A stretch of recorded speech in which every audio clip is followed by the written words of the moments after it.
these movies that we're watching now, these last couple of weeks and going forward to the next couple of weeks, like they're all nominated for best. Like there's a reason why. You know what I mean? It's not just because. Yeah. And I think that was the most enlightening thing going into this.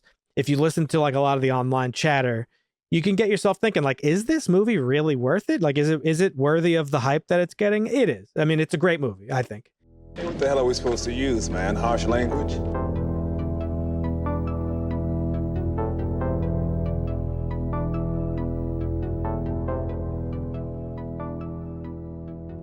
Hey now. What's up? We are back halfway through the month. It's a quick month. This is episode 162. Folks, welcome back. We're talking about Marty Supreme today. Ooh, baby, the movie everybody was talking about. It has 100 Oscar nominations. It's the best movie ever made. They put ads on the moon for this movie. We finally watched it, and we're here to tell you whether it was worth the hype or not, or I don't know. But so yeah, stick around for that. We'll talk about that later. But yeah, it's been a long couple. Well, Marvin, you haven't been here in a while, and we skipped last week because of the Super Bowl. What's everybody been up to? What have you guys been doing? Everybody living good? You guys covered Wonder Man. We did cover Wonder Man. Yeah, did you get around to watching that? I did. Yeah, I enjoyed it quite a bit. Wasn't it so good? Yeah, it was a surprise.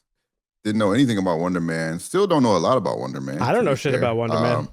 It was simple. It was grounded, which is, that's the Marvel thing though, so that's to be expected. So I enjoyed that too. Nice. Yeah, it's like the stuff that they just like Kevin Feige doesn't have like a say in or whatever, or doesn't care about. He's just like, yeah, just make it a spotlight and don't bother me.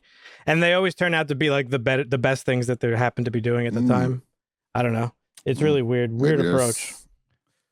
Maybe Kevin's the problem. He might have to go. I don't know. We might need a changing of the guard. Yeah. Old Gunn was talking about that recently, about how he took over DC. Actually, initially said no to the job until he found out Peter Safran said yes, and he's like, "How could I turn this down?" Because he didn't want to do a Feige. Yeah. But he said his experience is a little bit different because he is directing and writing and stuff, and Feige is really just more of a producer. Yeah. So he's like, this is weird for somebody to head the whole studio, and I am getting spread a little thin. So I just thought it was interesting. He's like, I don't want to do what Feige did, but in the same sense, I see that I'm kind of doing what Feige did because I'm also directing and I'm spread pretty thin right now. Yeah. But Wonder Man was great though. I agree. I want more shit like that too. Just simple stuff. It wasn't even like a superhero story, really. I mean, barely. Barely. But now that you finished it's more about the superhero struggle to be normal, more so than anything. Well, perfect lead into what I wanted to talk about, because I'm glad Dusty finished it, because when we talked about it 2 weeks ago, I had said that like they didn't confirm it or whatever, but I would say strongly hinted at the fact that he's a mutant. And with the definitely mutant vibes. Yeah. So with the old X-Men coming back now for Doomsday and the X-Men on the horizon in the MCU, I wanted to talk about it because for a year or more now, we've been speculating on how could they bring the mutants into the MCU, given the fact that we're in an established universe, right? But I think we were overcomplicating it. So this is how I think mutants will be introduced into the MCU. And I was editing a clip of Dusty and I's conversation about Wonder Man, and a light bulb kind of went off in my head. I think we had kind of speculated, like, will it be the blip? Like, will the blip have kind of like triggered a mutation in people?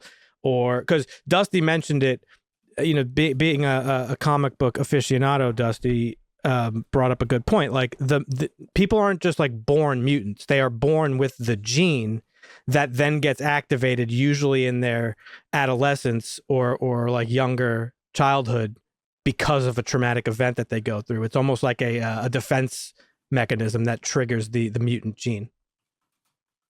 So, in a existing universe, we've talked about like, oh, will it be the blip that kind of did anything? Will it be like one of the Infinity Stones? But I actually think now, thinking about it, it's like we're just overcomplicating, like theorizing. It's just going to be like Occam's razor situation, like where the simplest explanation is it. Like I think mutants have just always existed in the MCU, and maybe people with powers haven't come out. Maybe some have. And I think that's kind of what this show was hinting at a little bit, because they say he's had his powers from a kid. It's caused some like shit had to happen in his childhood that his family is like they've had to like deal with. Yep. Mm-hmm. And clearly he's hiding it because he doesn't think it'll get him jobs because of the doorman incident and da-da-da-da-da-da. So like they're drip feeding us the concept that like, hey, some people are born with powers. Not everybody is like a Steve Rogers or a rich guy with tech or whatever. And these people aren't like necessarily proud of having it. They feel like they're outcasts or outsiders. Yeah. Yeah, it is an interesting concept. I think when you think of most superheroes that come about, they usually instantly lean into like their powers fully and they just become like a superhero.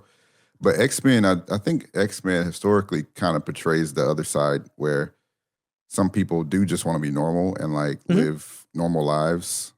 That's why they come up with like the school and all that, right? Because it's like kind of a normal experience for these individuals. So I think they did a great job of like bringing that concept back into like the forefront to set up for the X-Men. Totally. In this like completely simple separate show. What were you going to say, Dusty? Very natural too. Yeah. I agree. Get similar themes with the Inhumans, but they're a little bit different because I think technically it's alien DNA that's in them and it's activated through this technology. But I don't know that Marvel in the MCU movie wise is going to go into that. I know they did it in that horrendous Inhuman show.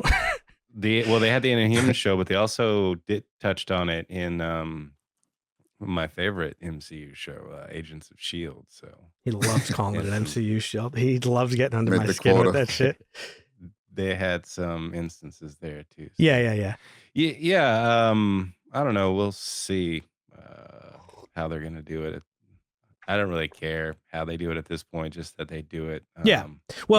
So to bridge off of what you said, Marvin, you got to remember too. I don't know how familiar you are with the X-Men comic books, but like they were written based on the like the social justice movement of like the 1960s and 1950s and stuff. Right. And like it's a story just about racism, like plain and simple. Like that's what it is. It's just mutants instead of, different races and religions and stuff like that. But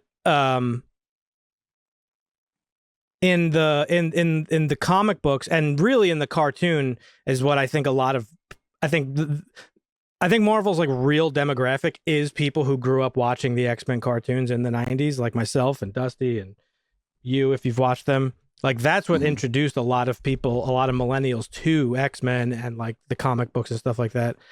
And I mean, I remember getting free comic books from Pizza Hut for the reading thing that they did. Oh, yeah? You could you'd read that's books cool. and you'd get a little mini pizza and a comic book. Yeah. You'd get an X-Men comic books. That show is like purely about that. Like it doesn't take any steps away from it. It's always about that prejudice that people have. And so I think one of the things that I have bumped into in thinking about how we could introduce mutants into the MCU is I've been like, well, why would people bump into the fact that mutants exist? They've already been exposed to aliens now invading Earth, Thanos wiping out half of existence, like all this shit. Why would suddenly the existence of mutants cause this like prejudice if heroes have already existed and just people have been exposed to all this crazy shit? Well, right.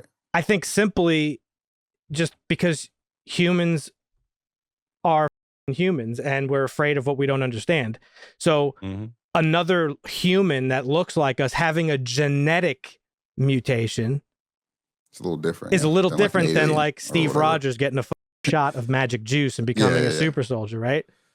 Yeah. So I think something like Steve is more digestible for people than, oh, you're different than me. You know what I mean? Yeah. So you might replace me someday. Like you're a little different than me, type of thing. And so that's true. Well, that's because you have to have the difficult conversation on the show about how superiority through genetics is ridiculous, and that's kind of what gets touched on. Yeah, but these are all conversations that people like really have, like eugenics and all this crazy bullshit that people believe in. But I hope they don't shy away from all that stuff. But my guess from what went on in Wonder Man is that Damage Control, which was the organization that was after him throughout these 8 episodes, either turns into or gets spun off into the Mutant Control Agency, which we see in the cartoons and in the comic books and stuff. We're also in the Miss Marvel show, right? The Damage Control. Damage Control has been pervasive since Endgame. Yeah, they were in Spider-Man. They were in a bunch of shit. Yeah. And I think there's going to be some kind of major event caused by a mutant that leads to the Mutant Registration Act. Kind of like how Wanda blowing up that building in Civil War led to the Sokovia Accords. Mm-hmm. I think we'll get something will happen from a mutant that will cause the Mutant Registration Act, and that's what will kick off the like mutant saga, if that's what you want to call it in the MCU. But it'll be interesting stuff. Hopefully they do it right. Hopefully they don't shy away from all those uncomfortable themes. But yeah, I think it's necessary in order to tell the X-Men story properly. But yeah, Wonder Man, folks, check it out if you haven't. It was really good. I thought it was a very refreshing story to be told. How about anything else? Have you guys watched anything else recently in the last couple of weeks since we've been here? Well, I've been watching a lot of Sunny. But I think it's one of the funniest shows like ever made. It might be the funniest show ever made. It might be. It's really funny. You've been liking it, I guess. You sold on it now? Yeah, I'm pretty sold on it. It's funny. When you started watching it, you didn't really get it. And I don't mean that in like the arrogant, pretentious way. No, it's rough to start with it's racism. Is that? I don't even remember that though. But what exactly happened? He says the N-word, Charlie, you said? Yeah, there's a couple hard R's if I remember correctly. Yeah, but it can't be like just them just throwing it around. It had to have been some context. No. Not that makes it right, but it had to be like a part of a joke that was like, because the whole concept is that these people are like ignorant psychopaths. No, I get that now. Yeah. Okay. I get that now. So, it's like way more than, from what I've seen. Again, they're like ignorant on everything. I'm not trying to say it's okay to say bad words like that. No, I'm just saying it's to start a show like that. Yeah, I genuinely don't even remember what happened though. So can you brazen. Can you give me a little bit of context as to what it was? I only watched the episode once, and it was when I first watched it, which was like maybe over a year ago. So I don't really remember it. I just remember you being like, "You guys like this show? Like really?" And I was like, "It can't have been like actually racist though. Like I can't imagine that it was." No, I don't think it was. Yeah. After watching more of this, but. The name of the episode is literally "The Gang Gets Racist." So okay, so that's the first. There you go. Yeah, they came out swinging, huh? Yep. Yeah, it's like I remember now. Like, so there's a black guy that tries to get a job at the bar, and Charlie's like, he says something, and then he has to prove that he's trying to prove that he's not racist by doing other racist shit, basically. I see. Okay. All right. Yeah. So. Hey. It was a different time. When did that show come out? 2012 or some shit? Earlier than that. Nah, 2005. Yeah, 2005. All right, so you're liking it. How far are you along? I'm on season 3, episode 10. Nice. Also, by the way, when I said you didn't get it, I don't mean like you didn't get the humor. It's like you didn't get why people thought it was funny. Yeah. That's what I meant. But I would probably laugh if I watched it again after watching more of I meant just the whole show, like just the concept of the show. Yeah. Like, because every episode you're just watching these people like just be the most narcissistic pieces of shit ever. But it's just, I don't know. It's fucking. Yeah. I love how they the title obviously gives you a clue about what the episode's going to be about, but most times that thing just kind of fades away like halfway through, and then it's like about everything else that happens that came from all the dumb shit they're doing or whatever they're doing. So you're in season 3 now too. So Frank has been introduced because I think he comes in season 2. He like completely changes the dynamic of the show. He's so funny. He's so funny. Yeah. That cake bit still cracks me up, man. There's one, I forget what season is with the gang. There's like I think it's probably a little bit later because it has to do with the financial crisis. And like the episode Oh, it's probably opens, later because that's like 2008. the episode opens and they just walk into the bar and Frank like is just hanging from a noose in the middle of the bar. he's just swinging because he tried to kill himself. It's one of the funniest things. So funny. Some of the shit that they just watched the episode with Lil Kevin, the famous local rapper. I don't know if you remember that one, but they thought he was. They thought he was. I don't even want to say, but yeah. And whatever, I can't even describe it without being inappropriate. The funniest thing is watching them, and they actually didn't do it, at least from when I saw it. It's like the first season or so, it felt like they were a little more serious sometimes as far as like trying to keep their composure. But in some of these season 3, I'm just seeing them like cracking up on screen and they don't refilm it. And it's so funny. Wait until the later seasons. Now they don't give a like you'll see Charlie just like completely like laughing, like turned around. They just don't care. It's so anymore. funny when Danny DeVito's like just cracking up and you could just tell he's trying to keep it together. It's extra funny because there's like so many layers to that show that make it genius, but like I think for me it's impressive to just watch 3 people be like so effortlessly funny with each other. Yeah. And I told you guys like when it was still on, they don't do it anymore, but they were doing the podcast and I loved it because it wasn't just them yapping. It was like they would get themselves into like these little bits, just like talking to each other. They like one of them would like key in on like an idea that they knew was funny just from talking.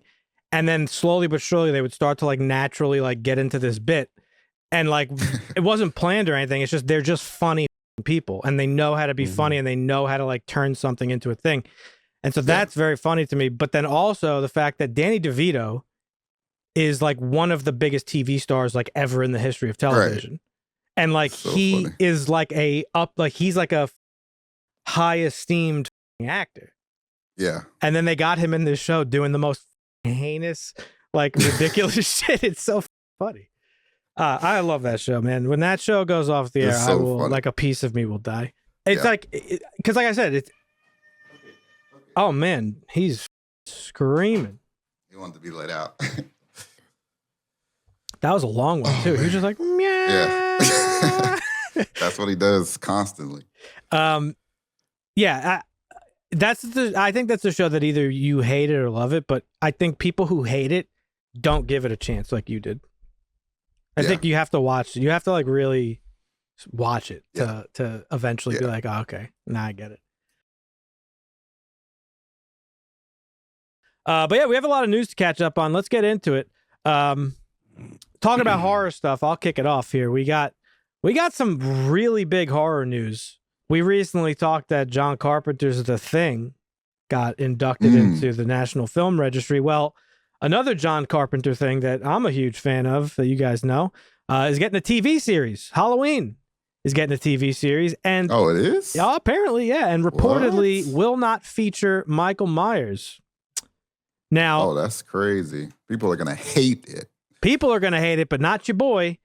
Yeah. This is the thing of my dreams. Yeah. And I've already been in some fights with people on Twitter about this.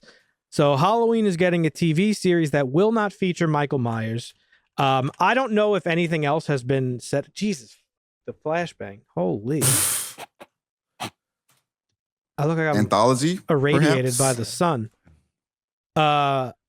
I don't know. I just know a Halloween TV series is in development at Miramax, intended as a creative reset that returns to the foundation of John Carpenter's original 1978 film, rather than continuing the recent Blumhouse trilogy. Thank you.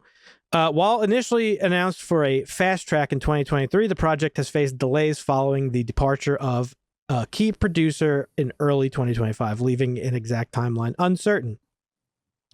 So really all we know, I guess, at this point, I don't even know. It says reportedly won't feature Michael Myers, so I don't even know if that's true. We don't really know anything. Tales from the Crypt, except Halloween themed.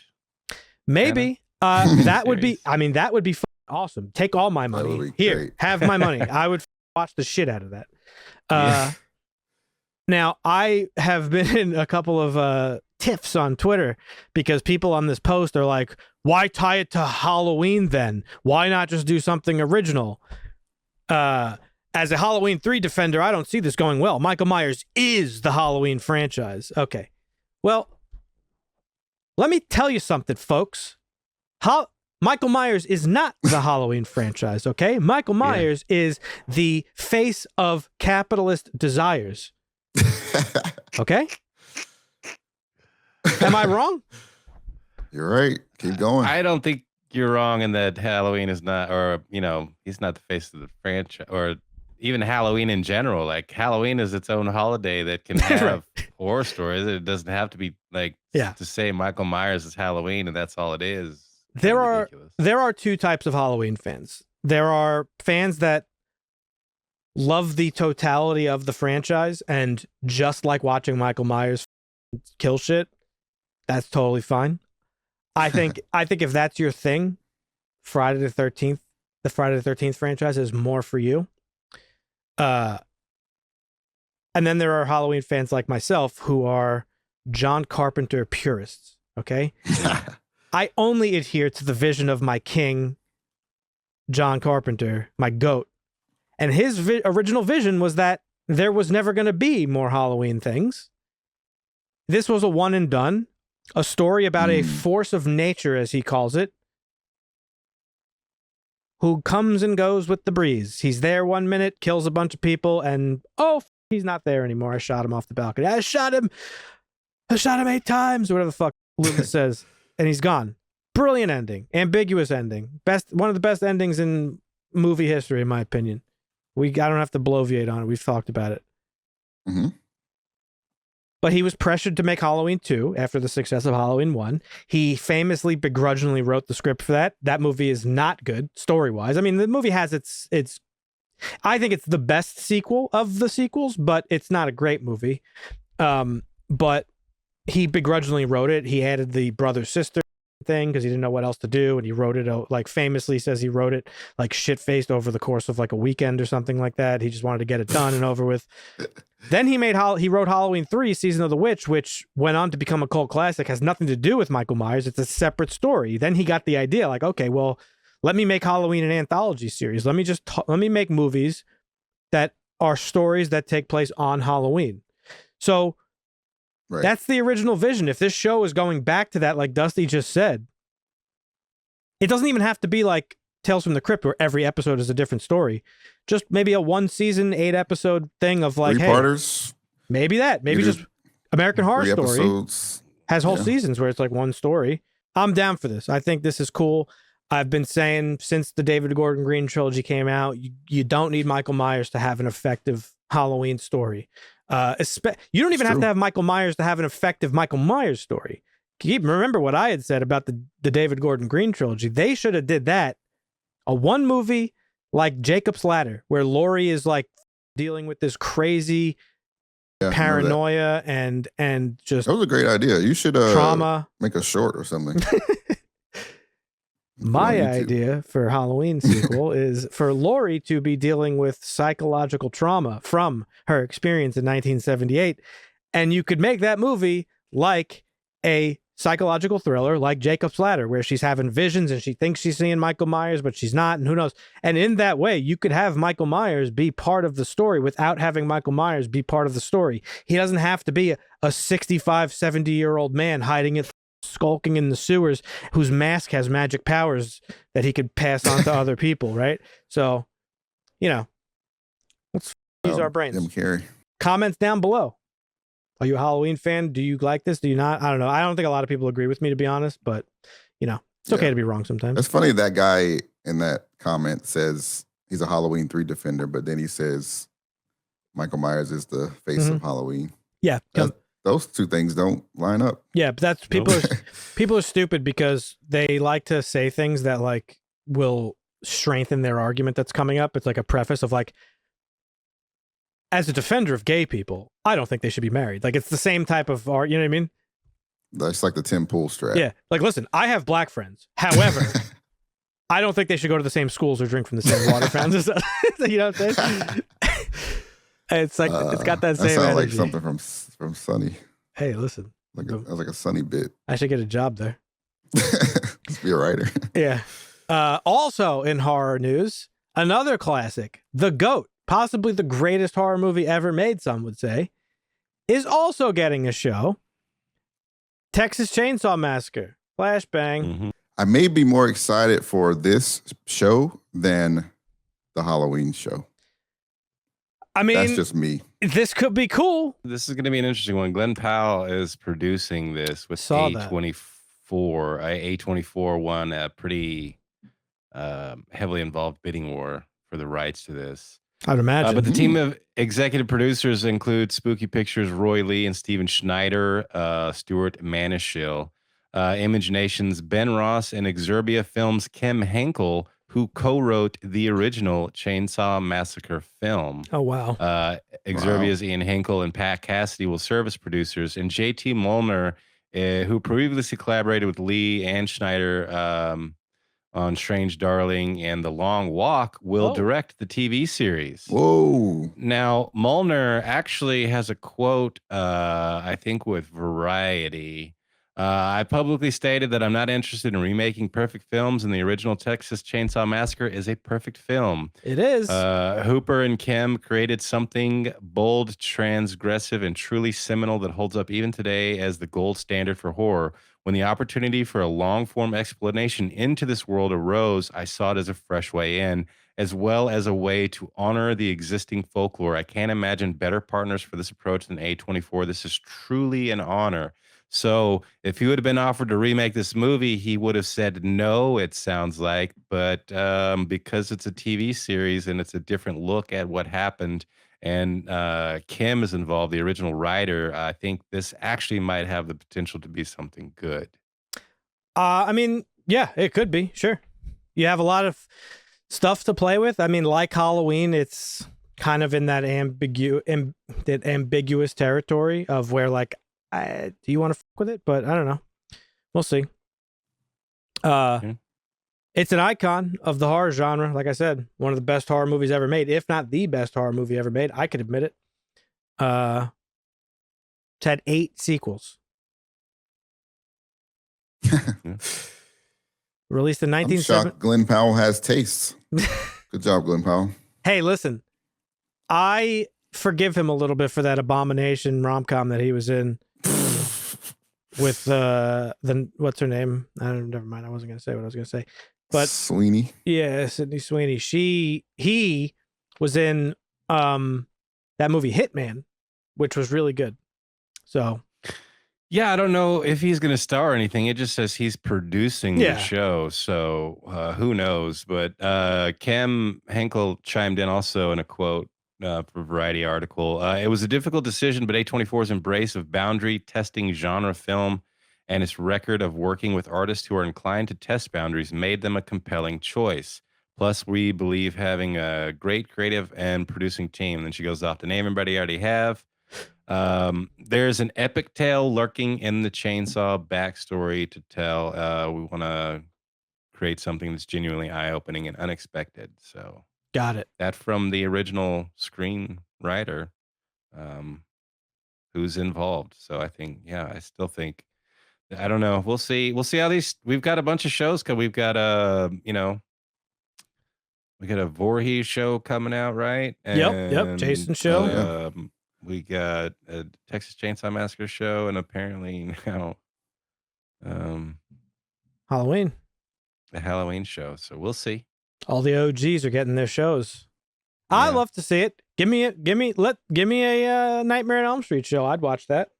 Although, that's all we're missing. No, well, here's the thing about Nightmare on Elm Street. This is one of those things where, listen, we've talked about this before with Indiana Jones, with a couple of other like legacy IPs that have like iconic characters who have been played by iconic actors. I don't know that Nightmare on Elm Street works without Robert Englund as Freddy Krueger. I'm just going to say it. I don't know. I think that's fake news. It hasn't worked yet. And I like Jackie Earle Haley. And I thought he did an okay job as Freddy Krueger, but it wasn't Robert Englund. You know what I'm saying? So, yeah. But, cool time to be a horror fan, folks. Let us know what you think about this stuff. Are you excited? I am. I'll take it all. We were cheated out of maybe one of the greatest things that could have ever been put to screen. And that was I saw this. Teenage Mutant Ninja Turtles, The Last Ronin. So a while back, that movie was announced that they were working on a Last Ronin adaptation. The Last Ronin is a fantastic Ninja Turtles comic book story. It's on my list. We saw within the last couple of weeks that it got canceled because Paramount, I think Paramount is the one that put the kibosh on it. And now we're getting the fucking news that, oh God, I don't even want to talk about it, that April O'Neil herself, the OG Judith Hoag, the actress who played April O'Neil in the first movie, that she was actually approached to return as April in the now canceled live action The Last Ronin movie. What a devastating gut punch. Yep. Unbelievable that this was actually, not only were they adapting The Last Ronin, but it was gonna be tied to the original films. Like, right. Are you guys allergic to money? Like, I don't understand. What are we doing here? It's crazy. I don't know. I don't get it. Explain it to me, Dusty. I don't know. I was pissed off when I saw this as well. I thought great April O'Neil. We reported on this movie being made like last year, and I've been looking forward to it. So it's just ever since. I'm depressed. Yeah. During a panel moderated by Collider's Maggie Lovett, Hoag revealed that she had been approached to appear in The Last Ronin before it was unceremoniously shelved. Hoag revealed her involvement in the film during a panel with fellow TMNT star Ernie Reyes Jr. She expressed hope that the project might eventually be revived as well. Quote, "Yes, I have been approached, and I'd be happy. It would be a great bookend for me, and maybe that happens, and maybe it doesn't. We'll see." Would be a great bookend for her. Hoag was emphatic in her praise for the comic series, calling it a wonderful story, and suggested that the Paramount executives who canceled the project didn't understand the fans of the property. Maybe you need to go to a Comic-Con and spend some time with the fans. Wow, imagine doing stuff for the fans for once of things. Well, she's not even saying to do something like that for just go see how many fans there are and how avid they are to see this product that you canceled because you're clueless. It's go look at the fans. You'll see. It's like impossible to be so out of touch. Like you're like seemingly canceling it because of a money thing, right? Whether you could make money elsewhere or whatever, but like you would have made a boatload of money with this. This is, of course, based on a story treatment written back in 1987 by original TMNT creators Kevin Eastman and Peter Laird. The Last Ronin was expanded into a full comic book miniseries in 2020 with Eastman on scripting duties with Tom Waltz. It was drawn by Asao and Isaac Escorza, Ben Bishop, and Eastman. It tells the tale of a future New York ruled by Oroku Hirotu, the grandson of the Shredder, and his synthetic Foot Clan ninjas. Splinter, Casey Jones, and 3 of the Ninja Turtles are all dead, leaving only one turtle to oppose the Foot. It is eventually revealed that Michelangelo is the sole survivor, the one-time party dude, having become a grim warrior. Oh, I'm going to get choked up. Yeah, this is crazy. He eventually joins forces with an aged April O'Neil and her daughter, Casey Marie Jones, who are part of a resistance movement to avenge Michelangelo's family and liberate the city. Please make this shit. Crazy. This is $1 billion movie. God almighty. I didn't realize it was just released in 2020. That's crazy. I thought it was out for a while. Really... Well, I know they came up with a concept back then, but they said they actually they didn't actually flush it out until God almighty. Crazy. Please, Lord, please. Yeah, just somebody. Come on. I will renounce my atheism if they bring this back. I'm not lying. God. Anyway. I'm sure it'll eventually get made. They're just, I don't know why they're waiting. It's dumb. Well, given what the other movies did. The live-action Last Ronin film was first announced to be in development in 2024. Ilya Nishuler from Nobody was in talks to direct. However, following the Paramount Skydance merger in 2025, The Last Ronin was quietly shut down in favor of a new, more family-friendly Ninja Turtles film. It will be produced by Neil H. Moritz and is said to be more in line with his successful Sonic the Hedgehog films. Get Paramount. Okay. And when I say Paramount, you know who I'm talking to.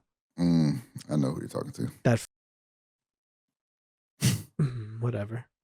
What else you got, Dusty? I don't really have too much more we need to talk about. Unless you want to talk about anything else, we can move on to the segue piece. Yeah, all right. Yeah. So this was interesting. This is like quietly, I feel like one of the craziest stories of Hollywood that I've ever heard about. It's a wild one. Yeah. So, yeah, I don't know. One of the craziest stories in Hollywood that I've heard recently. Why don't you hit us with it? Okay, well, this is all involves the Safdie brothers and how they split up, and apparently it had to do with a sex scene in a movie. And I'm just going to cut to the middle part of this. According to Good Time sources, a 17-year-old girl was cast to play a prostitute in the crime thriller, the movie Good Time. Once on set, the teenager was thrust into a sex scene that involved nudity and simulated sex with quote-unquote actor Buddy Duress during production in New York. As part of their verite style, the Safdies were known for using a mix of professional stars in the film's lead, like Robert Pattinson, as well as non-actors like Robert Duress. He was like a criminal. He was Buddy like Duress. He was like just out of jail. He had just been released from prison, numerous times on drug charges, weapons charges, violations, fencing, stolen property, motor vehicle theft, according to court records. He's also dead now. Yeah, he overdosed. While Josh watched the action unfold on his monitor and Benny stood there in the corner of the room, Duress, who was high at the time, pulled down his pants, exposed himself, and asked the girl if he could stick it in.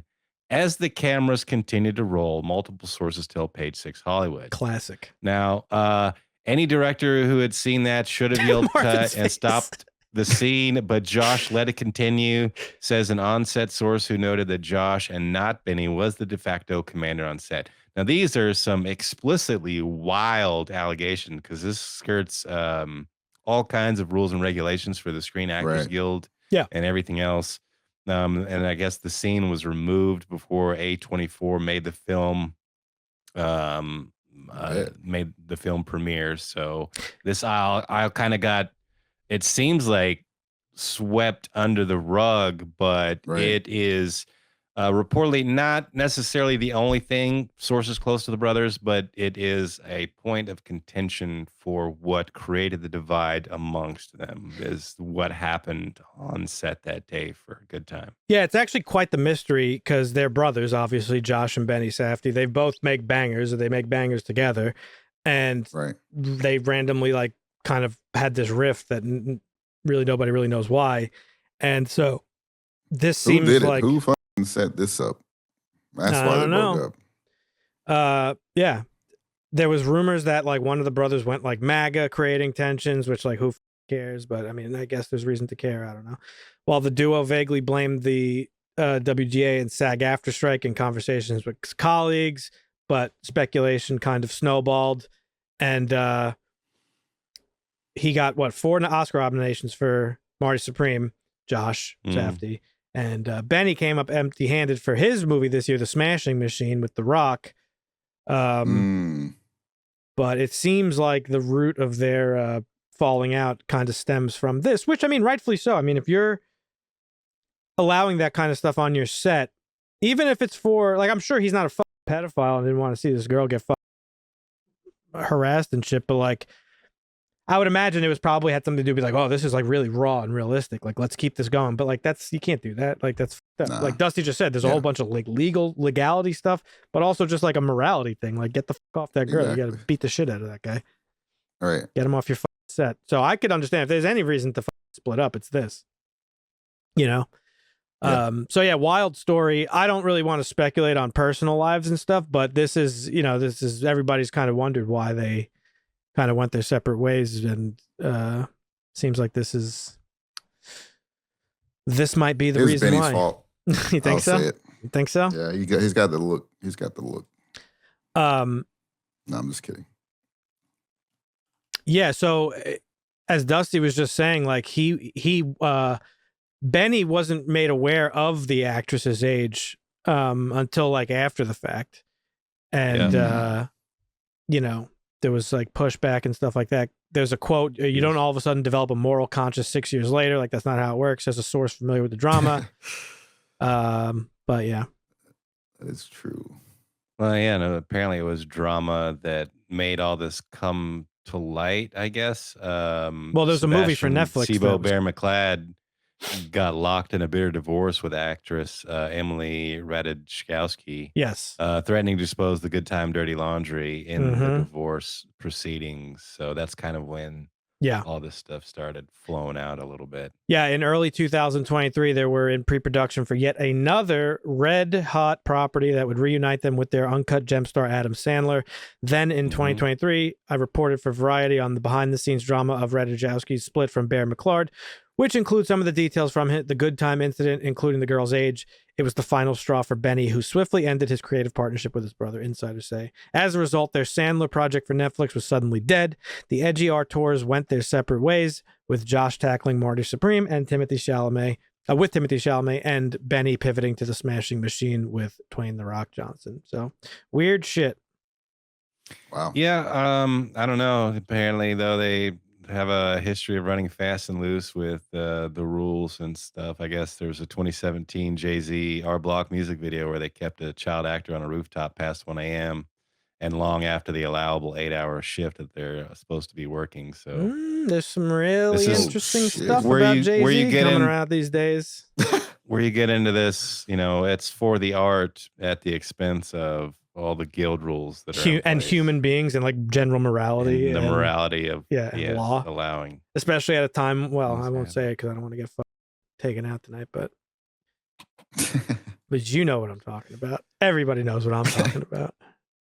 Yeah, shout out. Okay, well, interesting stuff, but thank you for the news, Dusty, once again. Yeah.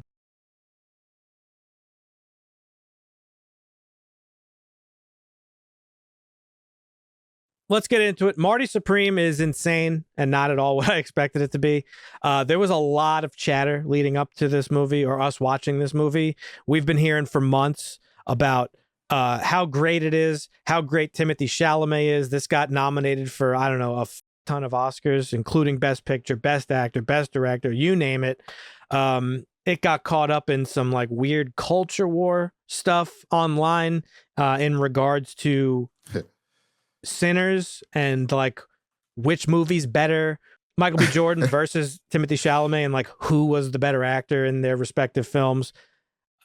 And like the marketing campaign for Marty Supreme is unlike anything I've ever seen in my life. They had Timothy Chalamet like on the moon, like talking about this movie. Like he was doing all sorts of crazy shit. Would they have like a blimp or something? I don't even know what they did. They did crazy shit. I know he was on the Sphere in Vegas. There was like a outrageous marketing campaign. Rap campaign. Song. It was crazy. Yeah. So there was just a lot of stuff going into this movie that like really made me believe like that this was some sort of like psyop. Like it couldn't have been a good movie at all. But we had to watch it leading up to Oscar season. So here we are. I was really surprised by this movie. I'm going to be honest. It was not what I thought it was.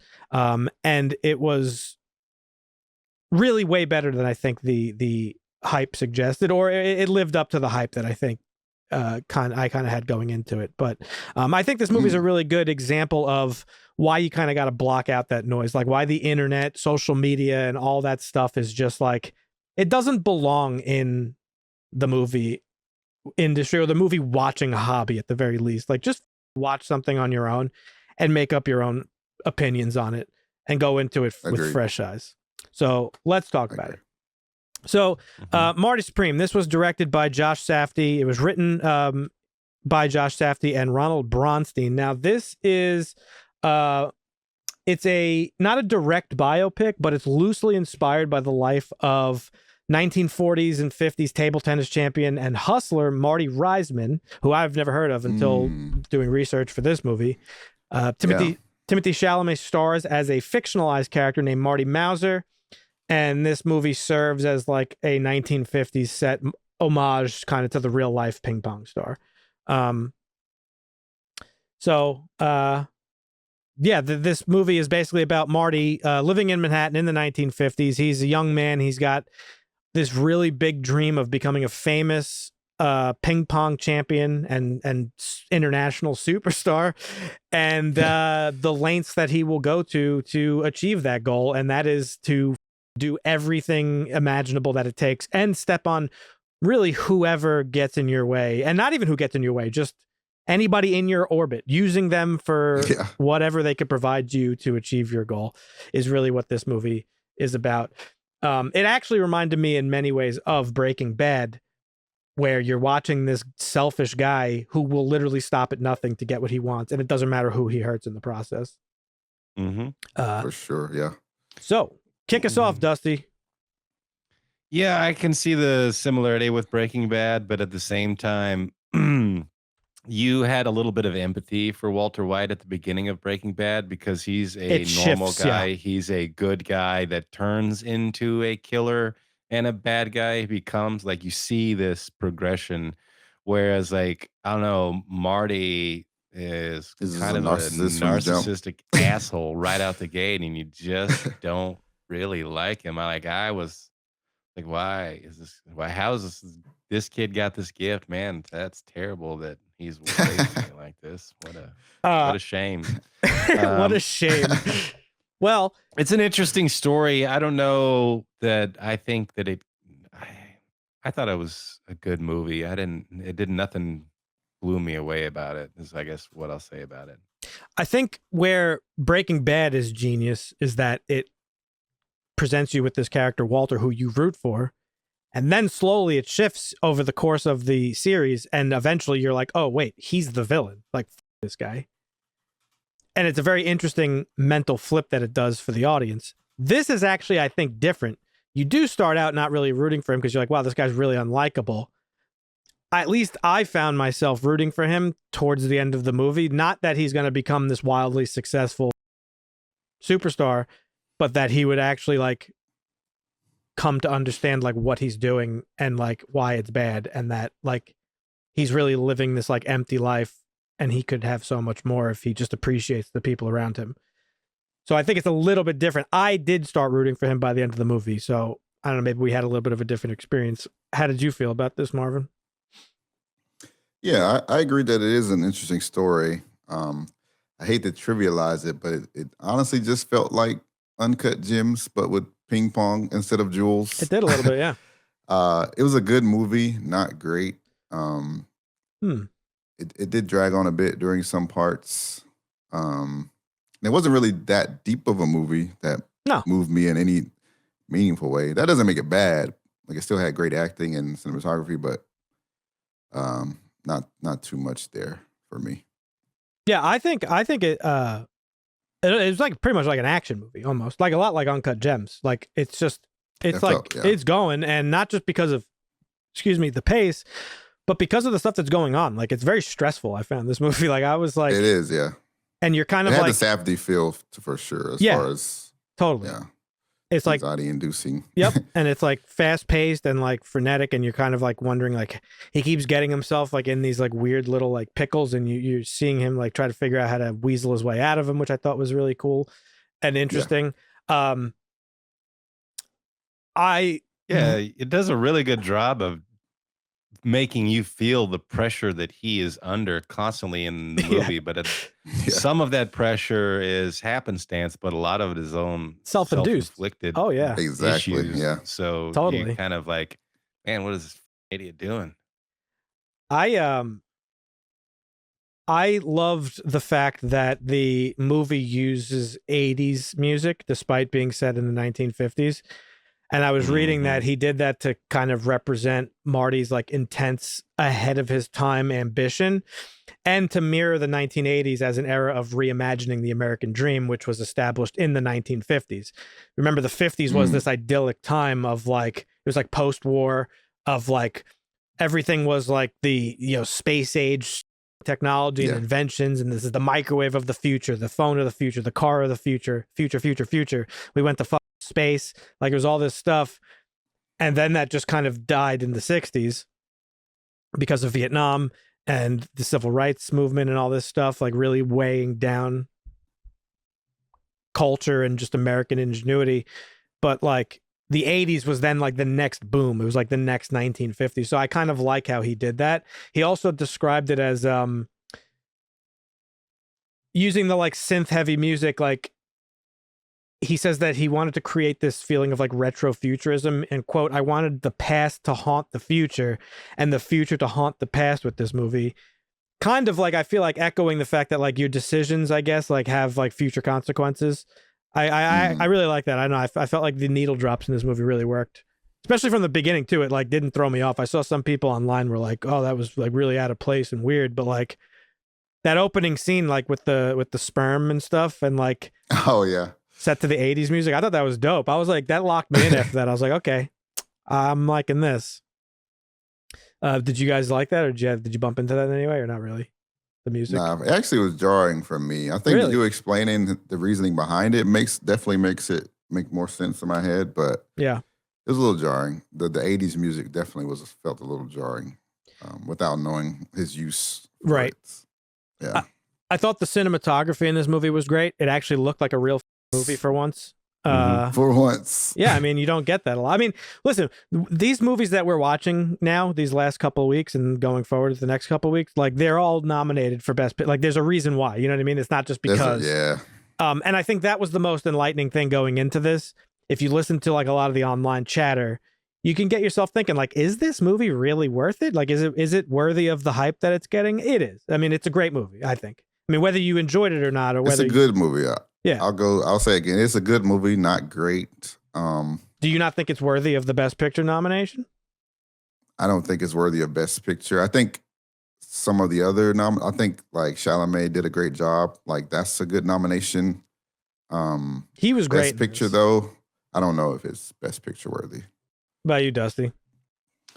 Yeah, I think it's overhyped a little bit. I think it's a good movie. It's an interesting story for a time period biopic, but is it 9 nominations worthy? Right. No. That's questionable. Absolutely not. That's fair. Maybe I'm hating, but I don't know. I liked it more than I expected it to. is it as you put it in the same box as Train Dreams? Like I wouldn't even put those in the same. Those aren't in the same league to me. I do think this is one of the best movies of the year. Yeah. Yeah. But I don't think it is the best movie of the year. That's the difference. Like Yeah. I like a movie like this sometimes, but also I feel like we're kind of getting inundated with these type because people go to the movies to like how would you classify the seriousness of what's going on, the seriousness of the character that like I don't know, just the I understand what you're saying. You had people a similar go to the movies to escape, but not to like sit down and be anxiously turned up by some narcissist asshole who you can't like or relate to. You're just like watching this guy's story. Yeah. It's like, yeah, okay, sometimes those need to get a nod because of how out there they are, but it feels like all the awards are going to these pretentious.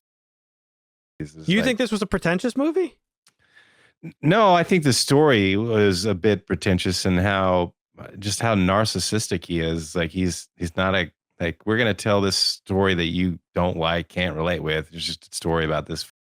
Maybe I'm a piece of shit because I related with him. I related with his sarcasm specifically, like the way he communicates and how he's just always in this like he just has this unrelenting sarcasm.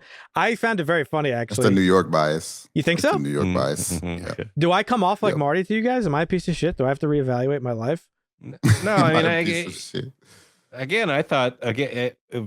with you. The cinematography was great. I didn't mind the audio track. I thought it was just fine. Well, that's what I'm trying to say. Really take me out of it too much, but just the story has a pretentious feel to it. Like, and I kind of get it relating to him on certain points, but you had a similar character. You had a similar feeling for One Battle After Another. You were like, we kind of didn't really like anybody in the movie. Da, da, da. Yeah, that's what. So I'm saying. I feel like we're getting inundated with this shit, which is okay.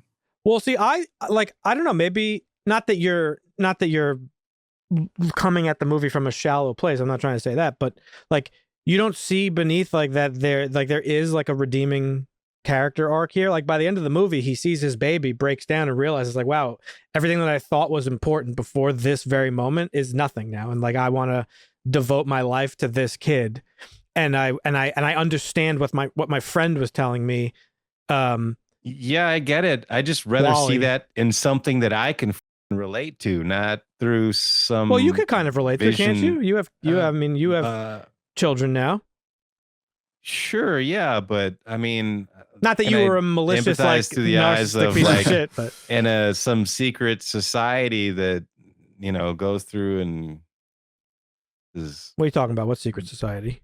What do they call themselves? The Christmas tree party and oh yeah, well, after another. Yeah, like I got. I can't relate to anything in that movie that's going on except for what you said at the end. Oh yeah, like if you peel all that stuff away, like I don't relate to anything in the movie except the story. Then it's like, yeah, my daughter is very important to me. Yes, thank you. I knew that already. I would like to relate to that on a different level, not in a way that is jarring and that's fair. Like, uncomfortable. Like that's kind of like when I want to watch a movie and escape a little bit. I want to be able to relate to it, enjoy it. Like I understand and appreciate being taken out of my comfort zone sometimes, but again, it feels like we're starting to get inundated with this shit, and I don't like it too much.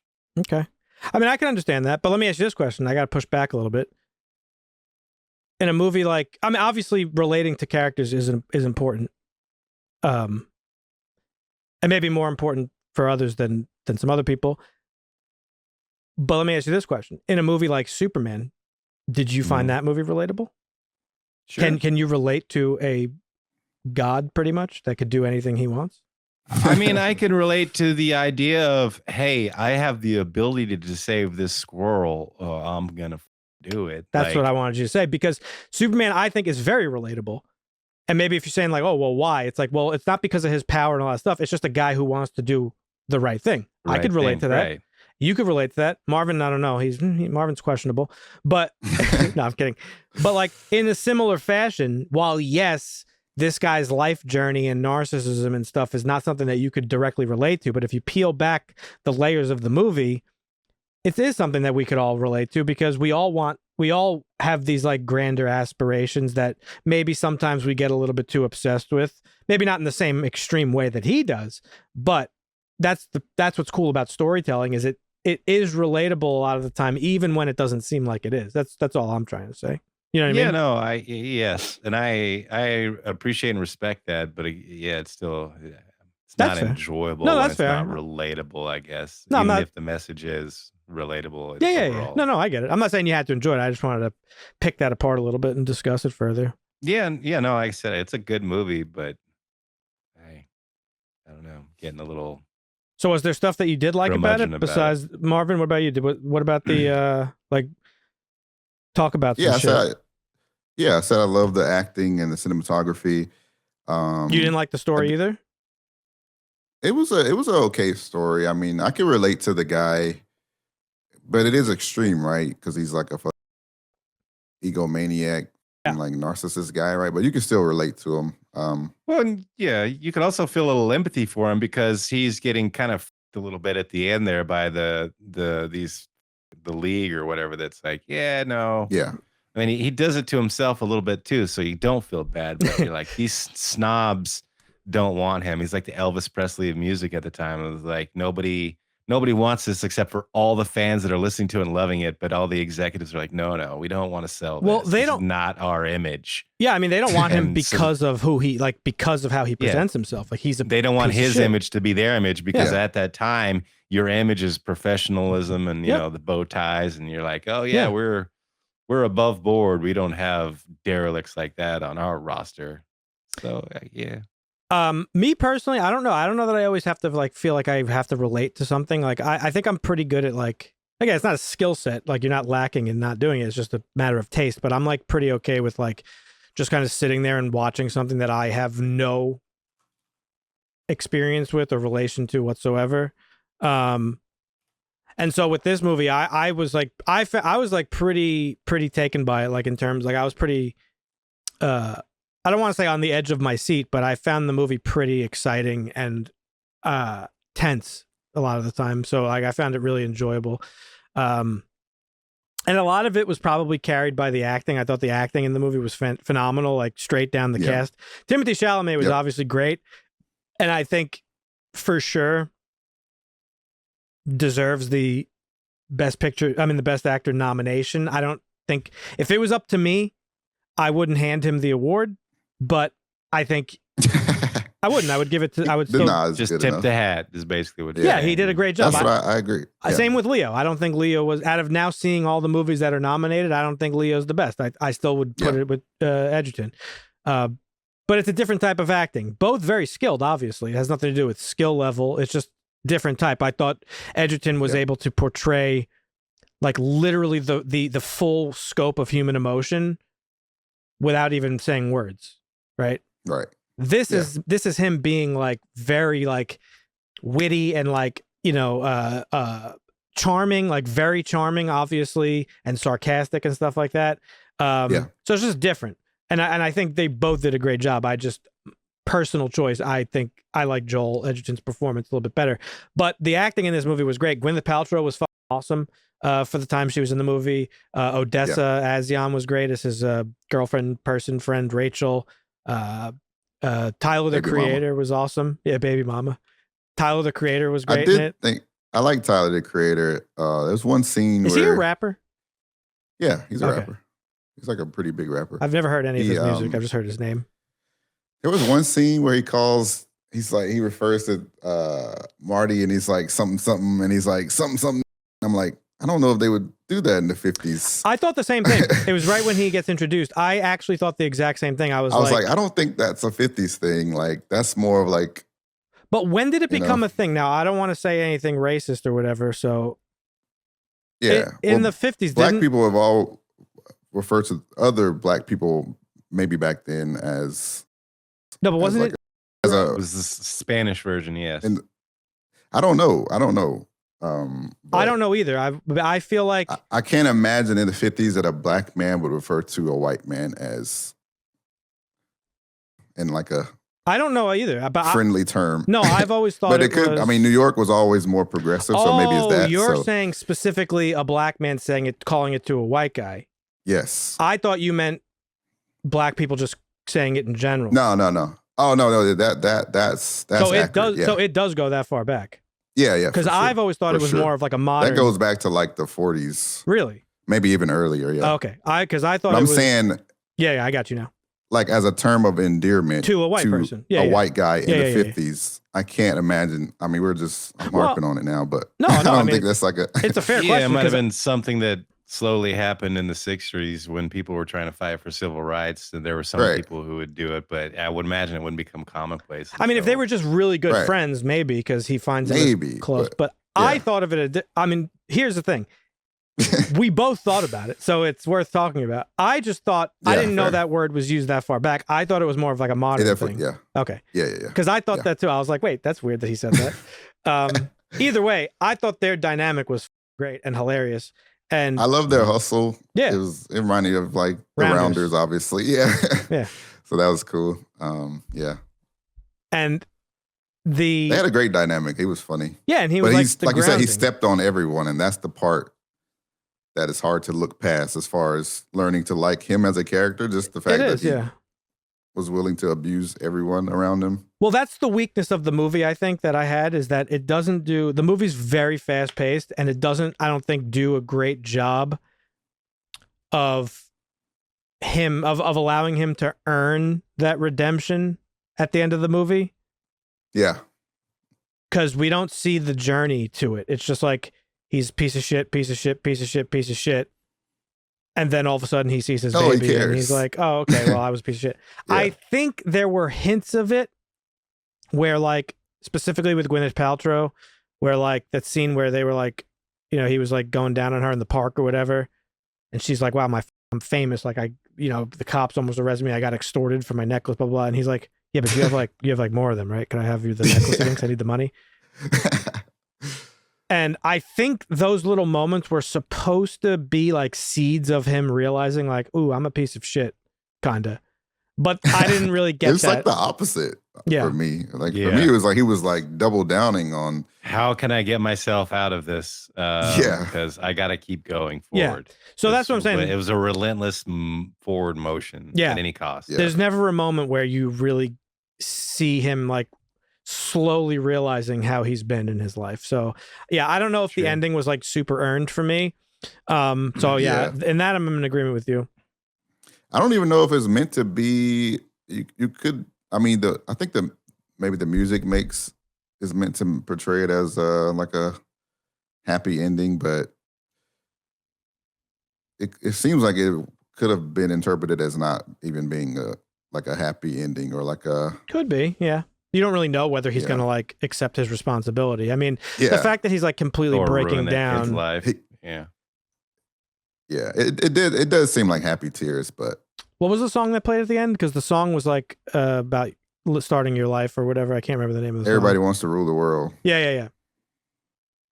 So I don't know. Maybe Dusty's right. Maybe he will instill these like terrible traits into his kid. Speaking of the acting, though, I think the acting in this movie was so good that it even made a piece of shit, like a real life human piece of shit, like Kevin O'Leary look good because he was actually great in this movie, regardless of actually being a cocksucker billionaire in real life.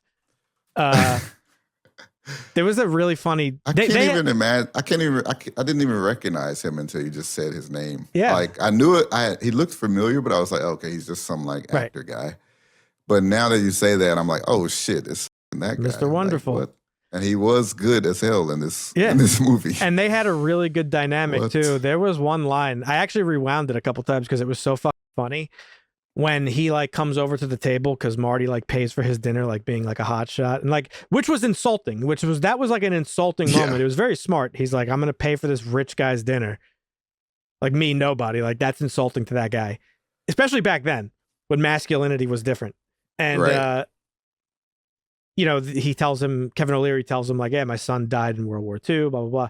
And he's like, you know, he says, I'll devote my competition to your son. And he's like, I'm going to drop another nuke on this guy tomorrow. Cause he was playing again. Basically in the movie, he's going up against this Japanese superstar.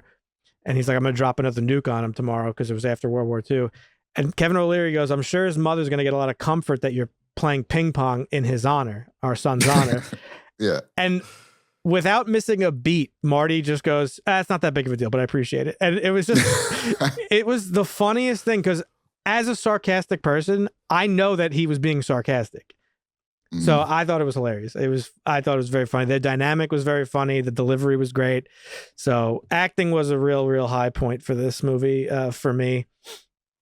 But yeah, I mean, overall, I really enjoyed it. I thought it was better than I expected it was going to be, or I thought I liked it more than I expected I was going to, given the marketing and all the hype around it. I thought I was going to go into it being like, man, this was not that great. Like I expected to come in here and be like, nah, I can't believe we watched this fucking thing.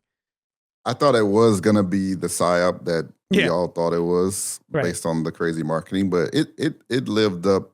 Maybe not 100%, but a good portion of the hype was definitely deserved. I mean, we could sit here and I wish they would have gave him more redeeming, or like how he was making the his own like custom balls or whatever. Yeah. Like I wish not everything would have fallen through for him. Basically, like he gets the win at the end, but I wish he could have gotten a little bit more. Positive. Yeah, well, you started saying what I was going to say. I actually wish there was more redeeming stuff in the movie. Like, even if they drip fed you it, like little glimpses of it. Because, like, we compared it to Breaking Bad. Even in Breaking Bad, while he's being a piece of shit for the most part, you do get glimpses of Walt, like, being regretful. Yeah. And you do get glimpses of Walt realizing, like, what he's done. What do you guys say, Dusty? Well, you're seeing the old Walt come out. Yes. And the new Walt, you know, because the new Walt is coming along. And well, let's call it this. It's Walt versus Heisenberg. You're seeing his Heisenberg persona versus Walt. Yeah. And the thing about this is, and maybe it's not that it's not relatable. It's just that it's, I don't like the protagonist in this story because totally fair. There's nothing redeeming about them.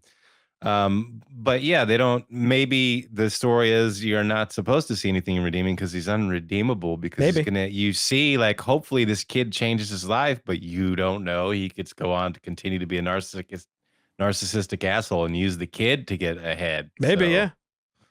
Because there was that moment. There are a few redeeming things that he does. Like he does take care of his baby mom and take her to the hospital, and if they fuck to Japan, but then he just leaves her right after. Yeah. But he did, and then he did bring his mom the gifts, and which was a stolen piece of pyramid that the Jews built. Yeah. Yeah.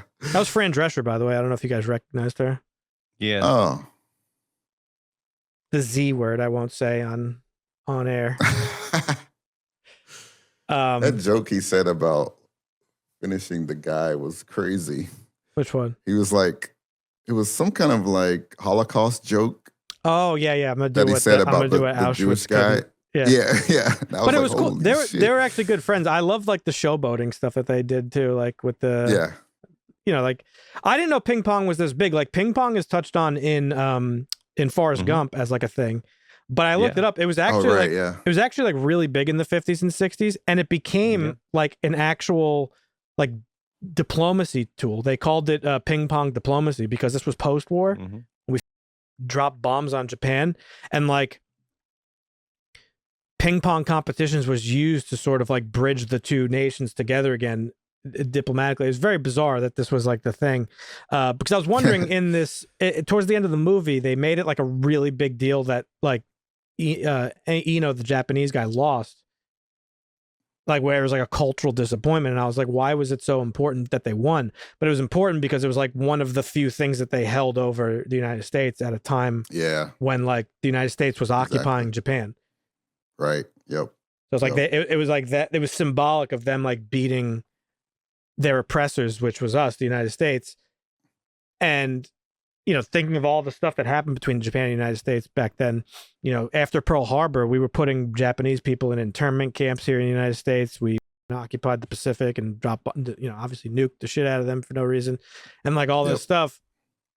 So, there was a lot of that stuff in the movie too, but it was all very little like subtle stuff that like I had to like proactively look into or come up with on my own. I don't know if the movie really purposefully was meaning to do that, like, because that added like a whole new layer to his narcissism of like, wow, he's here in Japan showboating for his own benefit, not really thinking of the fact that like this has actually a lot of cultural significance to the Japanese people who were there. And I think it was purposeful, because you think so? Like you said, the line about him dropping I'm going to drop another nuke on him tomorrow. Yeah, and then there was something else I can't remember. He said there was like so many quippy things in this movie, like something about it was witty. Why don't you? Somebody says to him at some point, do something with your mouth. He's like, why don't you put my dick near your mouth? Or something. Like, it was just, there's like a lot of really like quippy shit that I found funny. But I don't know. That was my only really my one real complaint with the movie is that there aren't a lot of moments of like reflection from him as a character where he like kind of realizes that he's a shitty person, or that like there's never that moment. The ending, as we're talking about it here, is pretty ambiguous as to whether or not he sees the kid as like another opportunity for success, or like if he's actually going to like turn his life around. So yeah, I am in agreement with you there, Dusty. Like, I don't know. Really, you just watch a guy for 2.5 hours be a kind of piece of shit. But but I think the acting and it was enough for me to like kind of enjoy it the whole way through. Yep, for sure. What was up with the gas station exploding, and then it just, when they went back to it, it was just like nothing ever. I don't think the gas station exploded. He sprayed the gas all over, and when the telephone pole came down, it like set the street on fire. I think so those guys' truck exploded because they were walking, like you saw their silhouettes or whatever. Right. Okay. But like, that was a tense moment. There were some tense moments in the movie. The mafia guy was like pretty scary. The mafia, yeah. He just stabbed a random guy on the street. Yeah. From the dog pound or whatever. Bro, I was laughing so hard when he fell through the ceiling in the tub. Oh my God, that was crazy. And then I realized the dog was stuck, so I like stopped laughing. But that shit was funny. I think it was a really funny movie. Like I thought Oh yeah, it was. I found it funny. Maybe a little long, but I don't know. I thought the pacing was pretty good. Didn't really ever feel slow to me. Yeah. I don't think I'm not sure if the ping pong battles or matches hit the way they wanted them to. They felt a little long at points, like they were just kind of playing ping pong. It's like, okay, really, it's not that exciting. Yeah, for me at least, it wasn't like that exciting. So it kind of felt like it was drawn on. I wonder how long he trained for this, because he was pretty impressive. Yeah, I did. Like at the end when he was doing the final match, which I thought was cool. Like the exhibition. That. Yeah. Mm-hmm. Yeah. They basically went through every point, and every point was very similar. There wasn't. Yeah. It was like, we're gonna do this 20 times. All right, we're gonna do this 20 times. Let's go. Did they actually show every single point? I didn't even. I don't think it was every single point. I mean, they showed 2 matches, so probably not, because that would take a while. But they showed a lot of points. They kept going. Yeah. It's like, oh, it's 12 to 13. It's 15 to 17. It's 18 to 18. It's 19 to 20. It's like, all right, we know. But I mean, I thought it was pretty cool that the guy was like, sure, I'll play again. And he's like, all right, time to do this. That was like the only time I was like, okay, that's a cool thing. Yeah. All right. So final verdicts. Do we think it lived up? Let's start. Do we think it lived up to the hype that we got leading up to it? I think it did, personally. How about you, Dusty? It's not worth 9 nominations, so no. Okay. Marvin? I don't think anything could have lived up to the hype that this movie had. It was just a ridiculous amount of hype. So really, I think they just, it was just too much. Okay. I think it was a good movie. Like I said, good, not great. Nothing could have lived up to this insane amount of hype and propaganda. That they put out for this. So yeah. So you guys don't think it's the best movie of the year? Out of the nominees, no, I also don't think it's the best movie of the year. I got my money on Train Dreams. Hopefully that wins. I don't think it's going to. I do think this movie's going to win, if I'm being honest. Or actually, no, I think One Battle After Another is going to win. It's either this or One Battle, probably. I think this movie's better than One Battle After Another, actually. I will say that. I agree. Yeah. Yeah. They're both very good, in my opinion. But I think this one's I agree.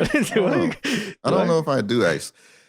Because... Just give it the Train Dreams, for me, I think One Battle edges it out because it actually invokes more has more feelings, social commentary, stuff more, like that. Yeah. That's fair. It's a little deeper, so I think it edges out. That's fair. That's fair. Any other thoughts on this movie before we wrap it up? No. Well, it has an 8.0 on IMDb. That's very high. You don't get much higher than that very often. I agree with that rating. I would give this an 8. I'm gonna give it a slight downgrade. It's probably like a 7.5. Okay. For what reason? Multiple. Anything that we didn't talk about? Nothing we didn't talk about. All right, off the top of your head, what's the main reason why you would bump it down? Main reason I would bump it down is no redeemable qualities of Marty, the protagonist. Okay. Yeah. That's fair. Dusty? I give this a 7. I think it's good. The acting is pretty good. The cinematography, the music's not bad. That's fair. There's just didn't like the character, and thus didn't like the movie as much as I thought I would. So I thought I was gonna like this more. I actually been looking forward to watching this. So when I watched it, I was like, dang. Did you watch it with Christina? Christina? No, she did not watch it with me. No. Did you watch this with C, Marvin? No, I watched this one today. Yeah. Oh, gotcha. Okay. All right. Well, there you have it, folks. I mean, nobody here gave it bad scores. I mean, we all obviously appreciate it. It's a good movie. Good. Yeah. So it comes down to like little subjective thematic things and character things, and that's totally cool. That's why we do what we do. That's why we talk about this shit. But leave a comment down below, folks. Let us know what you thought of Marty Supreme. If you've watched it, do you think it's worth? Do you think this is the best movie of the year? Leave your thoughts. Did we miss anything that you think we should have covered? But yeah, so we normally do this once a week. We've taken a little bit of time off these last couple of weeks because of the holidays and Super Bowl and da-da-da-da. But hopefully we'll be back on our normal schedule, which is every Tuesday. We've got a new podcast episode coming out.